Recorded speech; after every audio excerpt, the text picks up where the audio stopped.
Corona کی نئی قسم نے سب کو پریشان کر دیا۔ سندھ میں کورونا بوسٹر ڈوز لازمی کرنے کا فیصلہ۔ کورونا کی نئی قسم اومیکرون کے پیش نظر سندھ میں کورونا ویکسین کی بوسٹر ڈوز کا لازمی کرنے کا فیصلہ کیا گیا ہے۔ رپورٹس کے مطابق ویکسینیشن کی دونوں خوراکیں لگوانے والوں کو فائزر ویکسین بوسٹر ڈوز کے طور پر لگائی جائے گی۔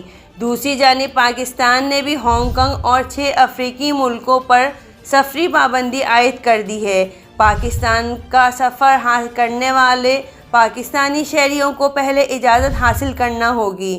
واضح رہے کہ کورونا وائرس کی نئی قسم اومیکرون نے دنیا میں پنجے گاڑنا شروع کر دیے ہیں۔ ڈیلٹا سے دگنی رفتار سے پھیلنے والے وائرس اومیکرون نے کئی ملکوں کو خوفزدہ کر دیا ہے۔ جنوبی افریقہ سے سر اٹھانے والا وائرس برطانیہ، جرمنی، بیجنگ، اٹلی اور چیک ریپبلک کے بعد آسٹریلیا پہنچ چکا ہے۔